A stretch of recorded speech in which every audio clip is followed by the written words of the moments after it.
Hello mga kamag-anak, magandang hapon sa inyo. Ngayon nga ay nagpunta tayo dito sa Tumana sa mais nung kapatid ko para tingnan natin yung kanyang pinapagambulan na mais.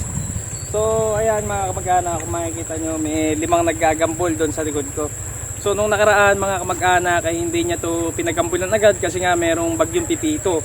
So nung nakaraan mga kamag-anak, nung naghahangin at nag-uulan, itong mais ng kapatid ko ay madaming buwal.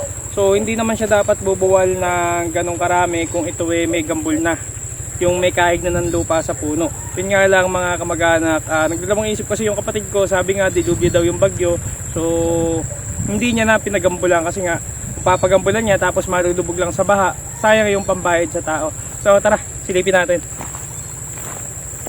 Yan nga pala mga kamag-anak yung Sweet Fortune ng Ramgo Seeds na 3 kilo na itinanim noong November, noong October 28. So bali 30 days na siya ngayon mga kamag-anak. Ito naman mga kamag-anak yung papaya na nasa pagitan nung mga mais. Ganito nga pala mga kamag-anak yung itsura ng ating mais kapag hindi pa nagagambulan. At ganito naman siya kapag tapos ng gambulan. Malaking bagay ang naitutulong ng paggagambol mga kamag-anak sa mais dahil kapag ginagambulan natin yung ating mais, unang-una syempre yung mga damo dyan matatabunan, mamamatay na. At syempre mga kamag-anak, mas tumitibay at mas sumatatag yung puno ng mais kapag may gambol. Kumbaga hindi siya basta-basta mabubuwal kapag mayroong malalakas na hangin. Lalo na mga kamag-anak kapag may bunga na yung mais nyo tapos malalaki yung bunga, pagka walang gambol yun mga kamag-anak, konting hangin lang hahapay agad yung puno niya. Kumbaga dadapa agad yan. Ngayon nga lang ako nakakita mga kamag-anak ng naggagambol na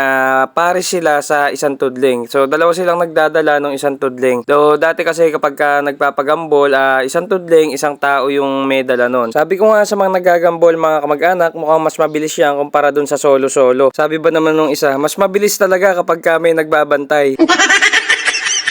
Pero hindi tayo nagbabantay mga kamag-anak, nag-vlog lang talaga tayo. Dito nga sa part na to mga kamag-anak ay mag-aalas 5 na at patapos na rin sila dito sa kanilang ginagambulan. Ito pong pagbubungkal ng lupa mga kamag-anak o yung pagkahig ng lupa papunta sa puno, yung tinatawag naming paggagambol, ay hindi lang po yan sa mais natin ginagawa mga kamag-anak, pati sa iba't ibang klase ng gulay. At kung ikaw nga kamag-anak ay bago lang napasyal sa page na ito at nagustuhan mo yung ganitong klase ng mga video, paki-like and follow naman po ng ating munting page. Maraming salamat po. Paalam!